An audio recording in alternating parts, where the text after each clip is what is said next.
Você já se perguntou por que Deus, em sua onipotência, simplesmente não destrói Satanás e os anjos caídos? Se ele é todo-poderoso e deseja o bem para sua criação, por que permitir que o mal continue a existir? Essas perguntas intrigam cristãos e estudiosos há séculos. Hoje, vamos explorar essa questão profunda, mergulhando nos mistérios do propósito divino, do livre-arbítrio e da batalha cósmica entre o bem e o mal. Ao longo deste vídeo, veremos o que a Bíblia tem a dizer sobre Satanás, sua origem e destino, e o que isso significa para nós. Antes de seguirmos, lembre-se de curtir este vídeo, compartilhar com alguém que você acha que também precisa ouvir essa mensagem. E inscreva-se no canal para mais conteúdos sobre espiritualidade bíblica. Agora, prepare-se, pois essa jornada vai desafiar sua percepção e fortalecer sua fé. Quem é Satanás? A origem da rebelião. Para entender por que Deus não destrói Satanás, precisamos voltar ao início e descobrir quem ele realmente é. A Bíblia nos revela que Satanás não foi criado como um ser maligno. Ele era Lúcifer, um anjo de luz, criado perfeito por Deus.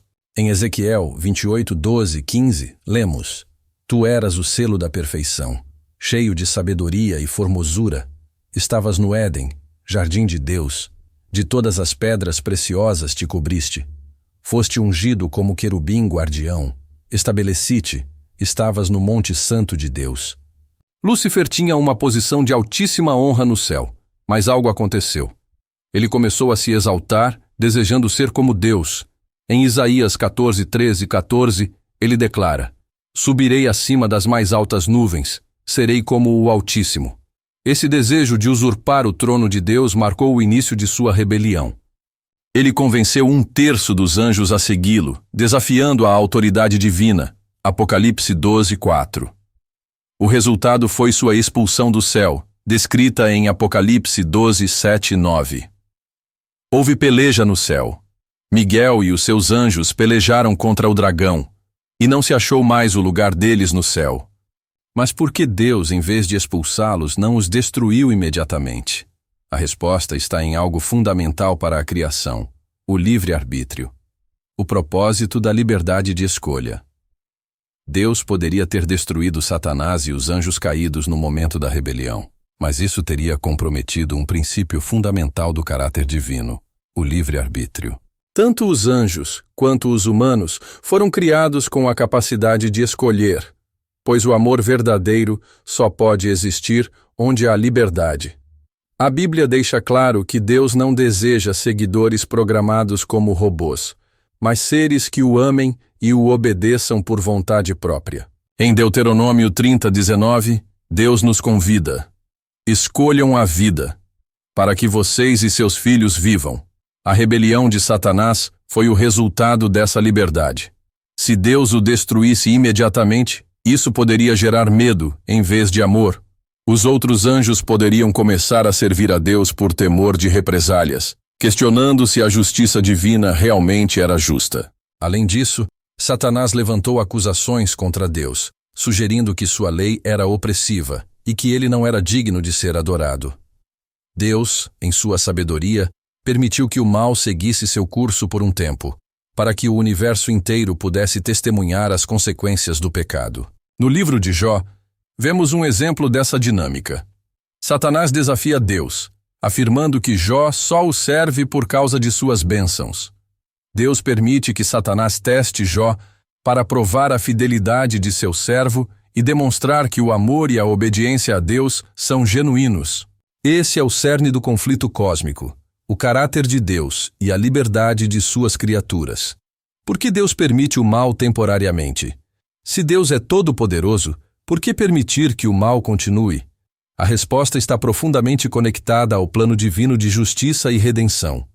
Deus, em sua paciência e sabedoria, permitiu que o mal existisse temporariamente para revelar sua verdadeira natureza e consequências a todo o universo.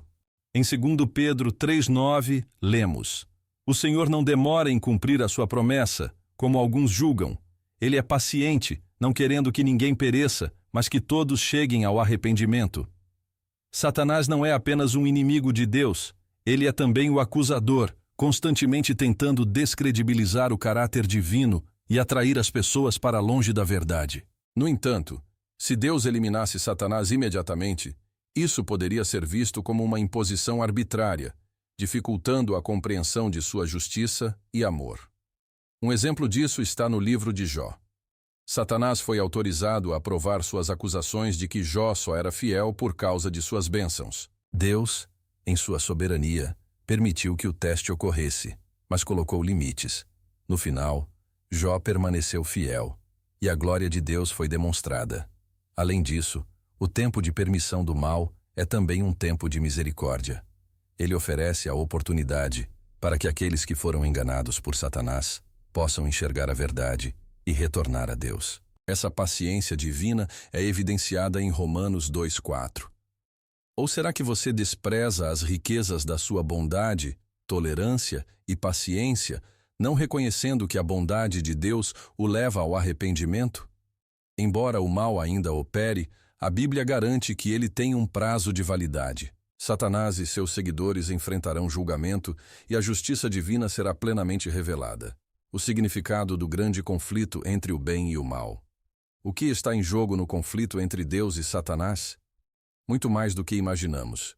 Esse confronto não é apenas sobre poder, mas sobre princípios. Ele envolve a vindicação do caráter de Deus, a justiça de sua lei e o destino eterno de sua criação.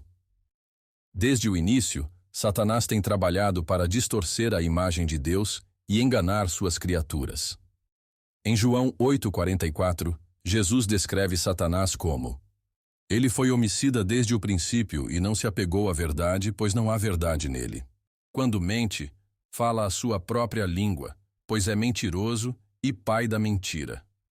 Essa guerra espiritual está acontecendo em 2 níveis: no céu, com os anjos observando, e na terra, onde somos participantes. A Bíblia nos lembra que nossa luta não é apenas contra carne e sangue, mas contra as forças espirituais do mal.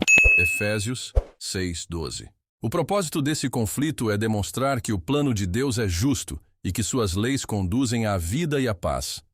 Por outro lado, as consequências do pecado, sofrimento, morte e separação de Deus revelam a verdadeira natureza da rebelião de Satanás. A crucificação de Jesus foi o ponto culminante desse grande conflito. Na cruz, Cristo expôs publicamente a maldade de Satanás e provou que o amor de Deus supera todas as mentiras do inimigo. Colossenses 2:15 nos diz: e tendo despojado os poderes e as autoridades, fez deles um espetáculo público, triunfando sobre eles na cruz. Esse conflito nos coloca em uma posição importante. Escolher de que lado queremos estar. Deus nos convida a participar de sua vitória final e a permanecer firmes na fé, sabendo que a batalha já foi vencida em Cristo. O fim de Satanás e dos anjos caídos. Embora o mal ainda opere no mundo, a Bíblia é clara. O destino de Satanás e seus anjos já está selado. Eles terão um fim definitivo, e a justiça de Deus será plenamente manifestada.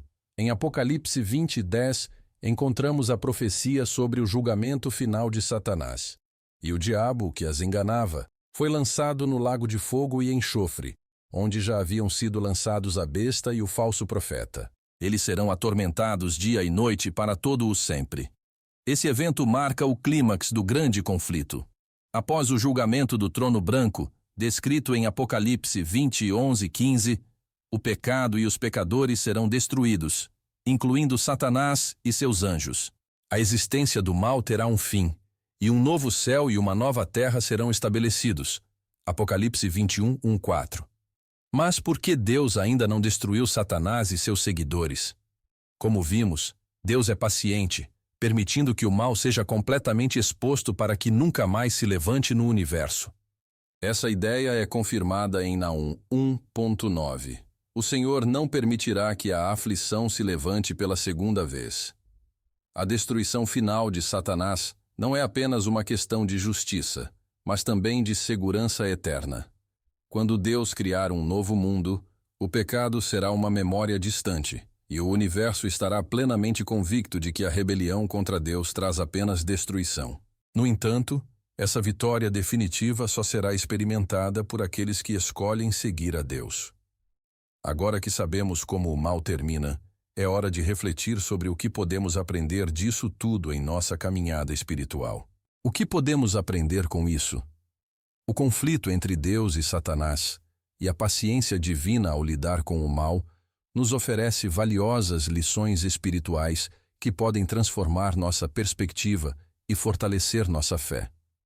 Primeiro, aprendemos que Deus valoriza a liberdade. Ele nos ama tanto que nos dá o direito de escolher segui-lo ou não.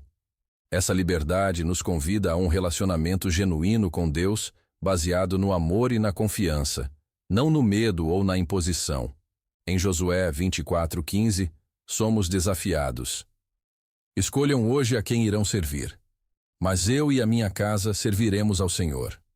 Segundo, vemos que Deus é paciente e misericordioso. Ele espera, dando tempo para que todos vejam o mal pelo que realmente é e tenham a chance de se arrepender.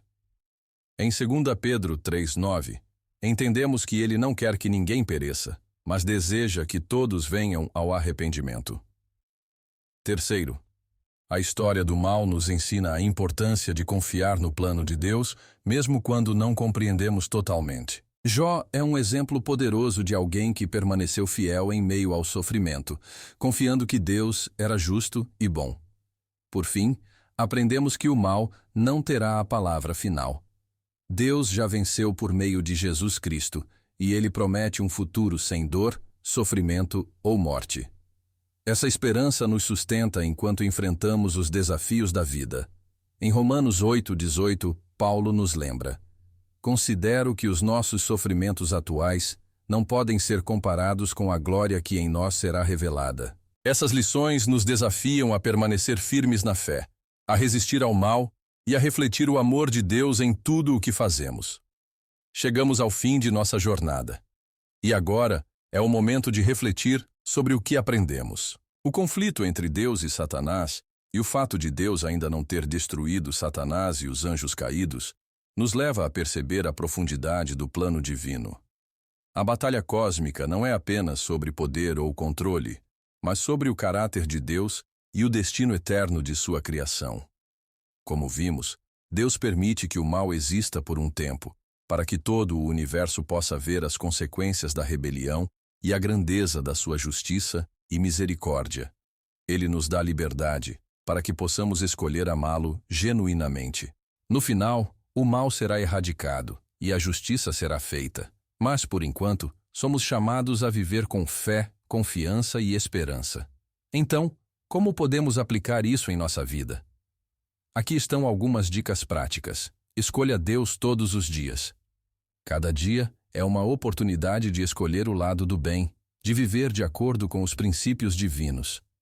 Lembre-se de que a liberdade de escolha é um presente de Deus.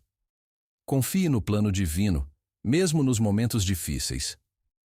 Quando o mal parecer estar prevalecendo, lembre-se de que a história de Deus está se desenrolando e que ele já venceu. Como disse Paulo, os sofrimentos atuais não podem ser comparados com a glória que em nós será revelada. Romanos 8:18. Viva com esperança. O fim de Satanás está decretado, e com ele, o fim do mal. Tenha em mente que Deus preparou um futuro perfeito, sem dor e sem sofrimento. Por fim, lembre-se de que a batalha entre o bem e o mal ainda está em curso, e todos nós somos participantes dessa história. Deus nos chama a permanecer firmes na fé, a resistir ao mal e a refletir seu amor. E como sempre, Ele nos oferece a liberdade de escolher o caminho da vida eterna com Ele. Se você foi tocado por este vídeo, não se esqueça de curtir, compartilhar com outras pessoas e deixar um comentário abaixo, compartilhando suas reflexões. E se ainda não se inscreveu no canal, aproveite para fazê-lo agora, para que juntos possamos continuar explorando a palavra de Deus e os mistérios da fé. Que a paz de Deus esteja com você e que você escolha caminhar sempre na luz.